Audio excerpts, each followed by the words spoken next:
We created the show, Success in Your City, and I had no distribution yet.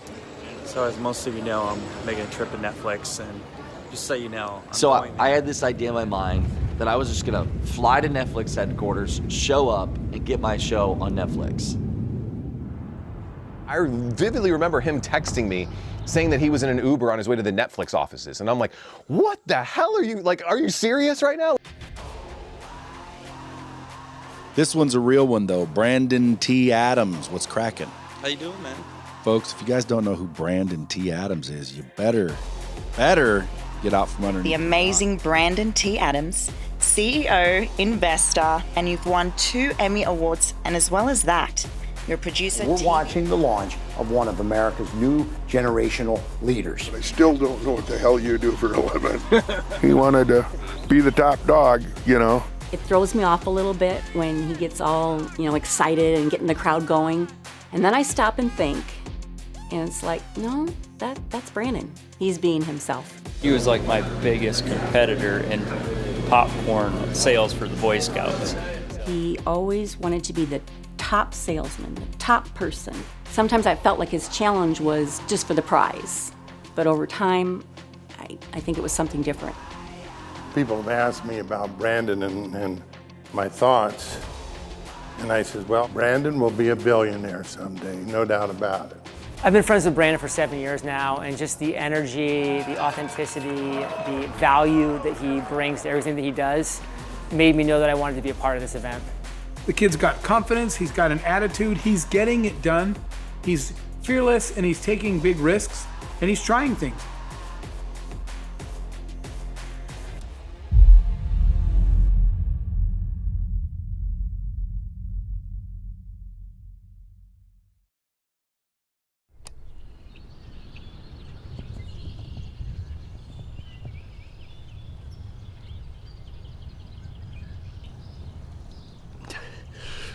Garnavillo is a small town that is surrounded by corn. It's the gem of the prairie, as they call it. Town of 700 people, everybody knows everybody. I loved the simple, small town feel. It felt like home. It is home. And it's where I'm from. It's really who I am as a person. Brandon always wanted to be the top salesman, the top person. So like in Boy Scouts, you sell popcorn. So he always wanted to have the most top sales of popcorn. So one time I told him, I said, I'm not going to go door to door for you. You're gonna help me deliver this. You wanna do this. He would. When he wanted to do something, he had a mindset that it's like, you wanted to say, can't you back off, But if he wanted to do something, he would do it. I told him once, you get nothing for nothing. Santa Claus is dead, boys. I mean, and the sooner you realize it, the better. I didn't do it when they're 8 or 9 years old, Their friends told them there's no Santa Claus by then. But, it's tough love, Yeah, the sooner you realize it, the better off you're going to be. You want something, you got to work hard for it. To me, confidence is all about having this belief. And it's the belief that you can do the thing that you're about to set out to do. You get this belief because of the things that you've done in the past, because of the people that you have surrounded yourself with, and because those things have been deeply rooted over time, you now have the confidence to go out and do it. When they got older, all my kids rode in the ice trucks. I said, either you want to make some money, you want a car, or whatever, become a rider, and I'll pay you what I do the other riders. But you're not going to sit on your ass, And I worked around their sports and stuff like that. They got to be kids too. I had the cabin up before your mom knew it, so she was a little pissed about that. I've been bringing people together since I was a kid. My dad loved bringing people to our cabin. We have a cabin in Iowa. People would come out the cabin, he'd cook them dinner. A lot of my best friends back home, literally my dad was like a second dad. And so from cabin dinners, playing cards, we would do get-togethers. It was good when they were younger, but once they got to that certain age, boy, it was a challenge, Then I started doing my own gatherings. In high school and college, we did parties at our cabin. We had a little fun. We started having a little more parties out the cabin, chasing girls around. There's nothing going on in Clayton County, so as once one person hears it, now Cater, there's a bunch of people. Someone in Guthrie, like you get the whole county. One time, my husband and I would have to stay separate, so we wouldn't have these gatherings. I'm talking about teenage kids, and that was really frustrating, but he was persistent to figure it out, and he would still figure it out, and it was like the senior party, so he was like admission, having people give something to come in here, and he got her done. I'll never forget the picture when Brandon graduated, Nicholas and Amanda and Brandon, and I love that picture because I remember the moment. They all have beautiful smiles, they all had braces, and it's just relaxing to me, like, we made it. We got all our kids raised, and they take it from here. My family generation was entrepreneurs and people who worked hard. My grandpa worked on the railroad. He also lived off the land, literally. He was a commercial fisherman. My father, the same growing up, worked with his father, and eventually he went on to start his own ice business. And then me growing up, I worked with my father in the ice business. My legacy kind of background is hardworking people looking to pursue their dreams and do whatever it took to achieve that. It was July 19th, 2013. It was a day that I will never forget. It was a hot day. I remember getting in my truck and driving and going to a special event. I was going to this event in a part of Iowa where they had a big festival. And I had went on that week probably like 4 hours of sleep a night. I was literally putting my body to the max. I was getting a lot of calls as people were going to me for advice. I was their manager. And one thing from another went wrong. One person had hit something. There was a breakdown in my family business. I just remember that I was feeling dizzy. I felt like I was going to pass out. So I pulled over and put in park. And the second that I put in park, my body literally gave out. I locked up. I was in the most excruciating pain I've ever been in my life. And I literally in that moment thought I was going to die. I had my secretary call me, and I was not functioning. My body was locked up, and I remember her staying on the phone with me, and she said, "Brennan, where are you at? Where are you at? Where are you at?" In that moment, I remember saying to my secretary, "Tell my dad I love him." My dad once told me that, you know, son, you're gonna be the richest man in the grave. Either you're gonna kill yourself or you're gonna kill somebody else. I was a mess. I literally, like, my life consumed around work, alcohol, Adderall, no sleep. I didn't really talk to my family.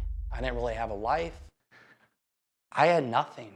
And I realized if I died that day, what was it for? After the ambulance came and I was supposed to go to the hospital, but I somehow convinced my employee to take me back to the warehouse. And I worked the rest of that day. When really things changed for me is when I met Sam.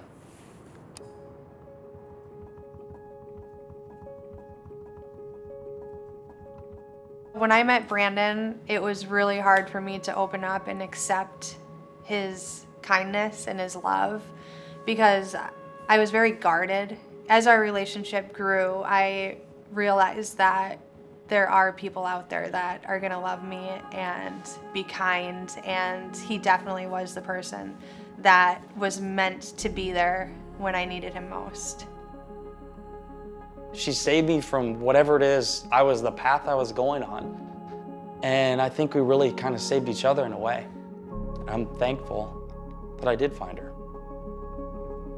I truly believe that human beings, we were all put here as goal-oriented beings. We need something to shoot for. We need something to aim at, or else our life is just aimless. And I believe that every single one of us has something that we're shooting for in our life. And we need to discover that, and we need to go after that. And we need to do that with every ounce of what we have in our bodies, because we're all seeking something. We're seeking direction, we're seeking purpose.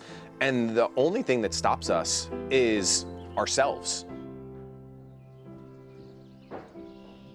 The first time, like, I really left the small town. I remember the conversation I was having with my father. And I said, I'm going to move to a big city. I was going to move to Des Moines, Iowa. And it was a big leap for me. It was actually scary. I never really left home. And eventually I realized that there was more for me. There was more I wanted to do. I wanted to go and explore. I wanted to go to see what was possible for myself. I was drinking coffee since I was like, 6 years old. And his mom said, oh, it'll stunt your growth. Stunt your growth, stunt your growth. So we go in the thermos and you'd hand me the coffee. I didn't like the hot chocolate, I just like the coffee. She was just trying to calm you down so you're not hyperactive like me. When you have something that you really want, you have a target that you want to hit, there's literally nothing stopping you from where you live, where you're from, circumstances, resources that are going to stop most people today. And I think it is the person who is, in a small town like we're in right now, or someone who's in a third world country, or, someone from halfway around the world. That's the person that's coming for you right now, because for the first time, they have the same resources as someone like me in a big city. And I think that is an unbelievable thing and an unbelievable power that has never been around before. There's nothing holding you back. The only thing that's holding you back is yourself. In 2014, I moved to Des Moines, Iowa with my girlfriend, Samantha, to start Adams Product Innovation. I had invented this product called Arctic Stick and spent a lot of time and effort to pursue it, took it to market, and the whole process made me realize how cool it was to bring ideas to life. And then I realized I want to do this with other people. My name is Brian Adams. I'm the inventor of the Arctic Stick, a device using cool flame air branding. I'm here to start. I was pitching to dozens of investors. I heard no, I heard this idea won't work. I wish I would have met you sooner, you wasted your time. That ultimately didn't work out, but it did lead me down the path of getting into crowdfunding. Thanks for having me. A lot of us have heard of crowdfunding. Joining us right here is Brandon Adams, an entrepreneur who successfully raised more than $25,000. Now, you did this. We're always scared of the first step, not because of how great that first step can be, but because of how bad that first step could be. It's that first step is always the hardest. There's fear that I don't know what's going to happen. But over time, asking people for things, asking for help, asking for resources, now that becomes muscle memory. Over time, that becomes confidence. Well, Des Moines is hosting the largest entrepreneurial convention in Iowa this weekend. Friday night, a big crowd gathered for the launch party for the first ever Young Entrepreneur Convention. After doing some successful crowdfunding campaigns, I was using crowdfunding and really community aspect to start doing events. A group of us entrepreneurs came together and said, let's create an event for other entrepreneurs. We attracted other people to come in. I brought in different speakers, we brought in talent, and I somehow convinced a lot of people to come to hang out for a couple days to help grow their businesses. I was called to speak at a Young Entrepreneurs Convention in Iowa by a young kid named Brandon Adams. And I was like, okay, who's running the conference, right? Because I thought I was just talking to some college kid. And he goes, no, it's my conference. And I'm like, wait, okay, I'm a little confused. I know you're the one calling me, but you're a kid, and this is a big conference with big people involved. Brandon's like, no, this is my show. We want to provide them with the resources and networking and connections to help them take that next step.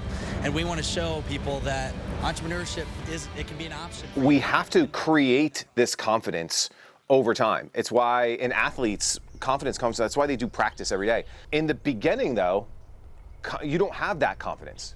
What you need is courage. You need this idea that no matter what I'm about to do, whether I'm scared, whether I'm uncertain of the outcome, I don't know how this is gonna go, I'm still gonna go and do it anyway.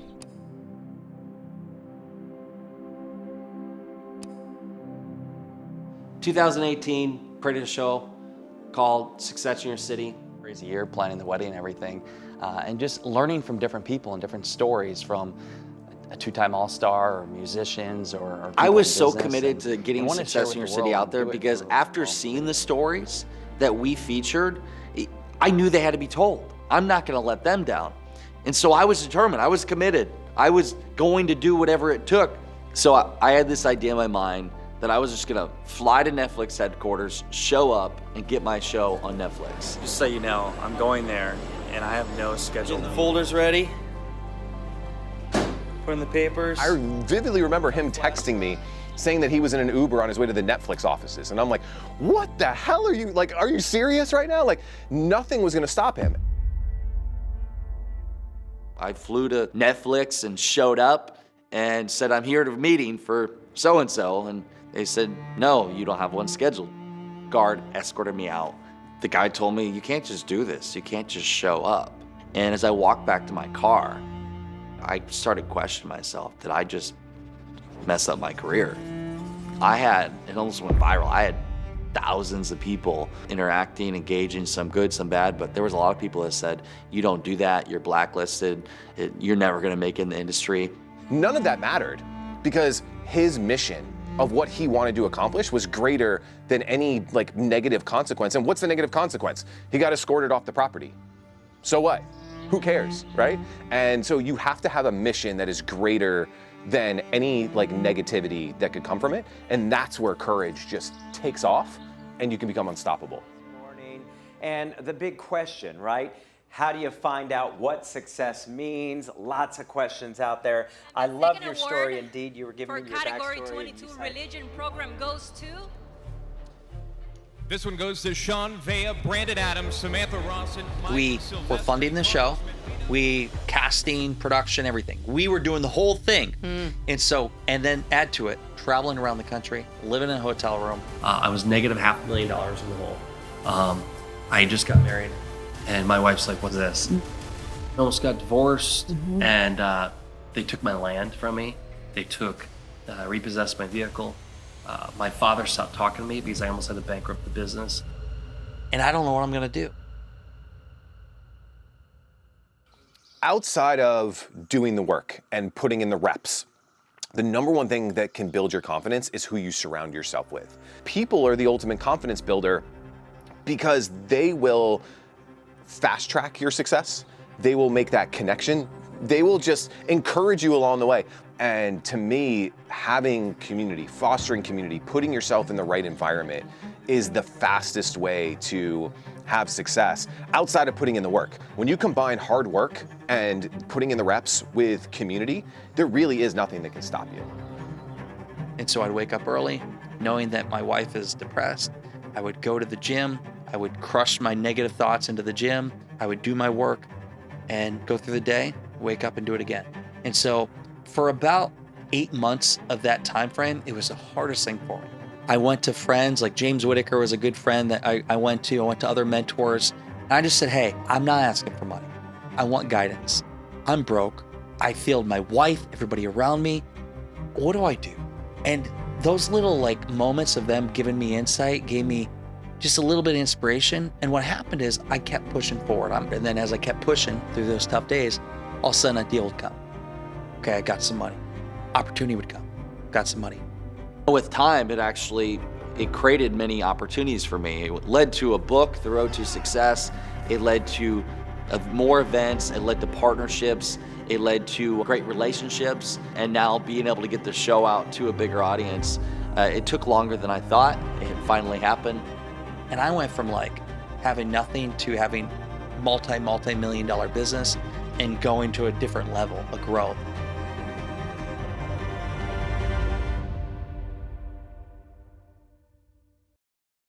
How has your wife been influential to your experience? When you need somebody to like inspire you and motivate you and to tell you can do it. And she did. I mean, it's hard when nothing's going right. When you can have somebody there to say they believe in you, honestly, that's like the biggest thing. And so that's been a rock for me, and also helped avoid me from different decisions because she could see things I couldn't see. It's good having that other person to see things you can't see and help protect you.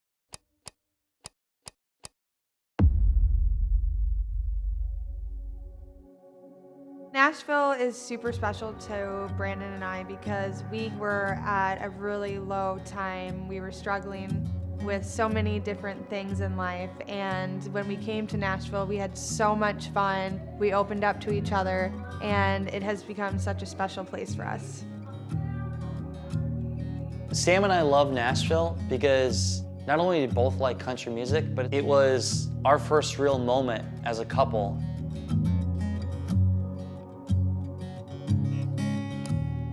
By the power bestowed upon me by the great state of Tennessee, I now pronounce Brandon and Samantha husband and wife. Son, you may kiss the bride.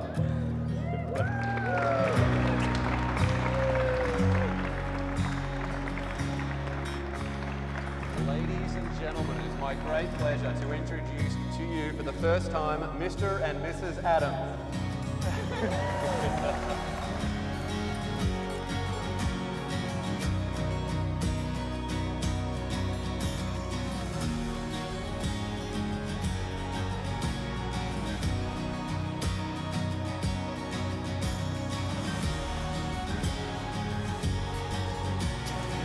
Lord, thank you for putting us into this community and building up Rise and Record. And I ask you, Lord, to give us strength and help us embrace everything before us here on stage. And Lord, I hope you have everyone here just feel the love and feel heard and seen. And I hope that their lives are transformed and this is a week that they never forget. Amen. Amen. Sometimes we just don't want to open up to other people because we feel like we don't want to put that onto someone else. And I promised you, like all of you in this room, we're here for a reason, and you're worthy and you're enough. And I know that you're gonna change lives and you're gonna have impact on all the other people in this room. How many of you have ever been through so much pain you feel like you're plain injured? Just lift your hands. But I'm here to tell you, while you're feeling the sting of your setback, God is preparing your comeback. Failure is part of my business. In fact, I found that I had to embrace it and not get upset, but just it's a fact of business, know when to hold them, know when to fold them. When you think about that, that's how can you fail, but still stay excited? Rise and Record's awesome. You know, getting to hear amazing stories, get a great community of like-minded individuals that want to challenge themselves and get the most out of their world, their life, their vision, their dreams. At the end of the day, that's what it's all about, and I had a blast. Rise and Record is a surprise. You come because you think you're going to learn about video content and marketing. What you really get is relationships. You meet the most interesting, cool people who can change the trajectory of your life and your career. Brandon and I have been through a lot of rock bottoms, and I feel like we created this event in mind because we felt like we didn't have community back then because we were just coming from a completely different place. And so when we were surrounding ourselves with like Sean and yourself and some of your clients, like it just opened up such a different world for us. And it helped us just express so much more deeper of our story. I hope you all feel like so seen, heard, and loved because we do put our heart into this and like we want that for you. That's all we want because we just longed for that so badly back then. We all have something inside of us. We're all meant to create things, to add value, to make the world a better place than we came into it. But we have to do the work. And we have to surround ourselves with those people who are going to support us along the way. And don't let anything stop you. Don't let the small town stop you. Don't let the fact that you're in a third world country stop you. Don't let it stop you that you're in New York City with 1 billion other people around you stop you. Put yourselves in that environment and do the work. And there's literally nothing you can't do.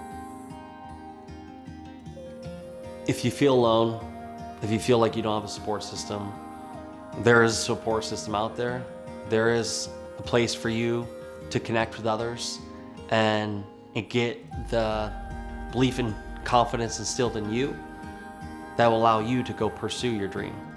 Been in the bottom, been up and down. I've had some of the worst experiences, and even as I grow, sometimes I feel alone. Rise and Record makes me not feel alone. I do this, I don't want to feel alone. It's hard. I don't care how successful you are. And the part that I love the most about it is being able to create this platform for them to thrive, to grow, to go after their dreams. Because when people get together and support each other, anything is possible.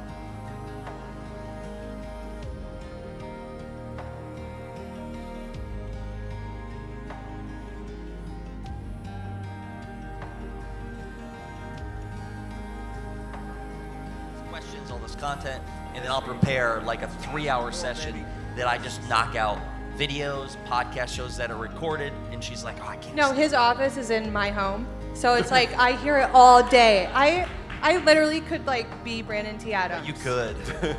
I could.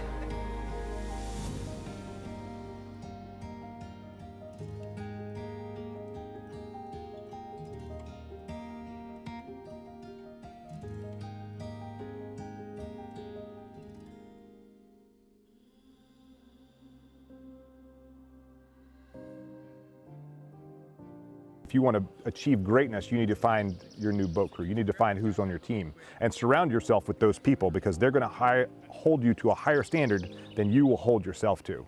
And that's really what it's all about, is finding the right people who are going to help drive you to your next level of success. You know, one of my things that I always tell people is give me your craziest ideas. I don't care if you think it's stupid, because stupid ideas tend to generate thought processes, and thought processes generate progress, right? So anytime you can get smart people together in a room, whether they're employees, whether they're other business owners, or whether they're mastermind organizations like this one, you tend to get really good stuff. I think everybody here has got something good from this the last 2 days so far. I think the power of the group and being able to bounce ideas off of and not just get one perspective, but get different perspectives from people who have been in different situations is always helpful.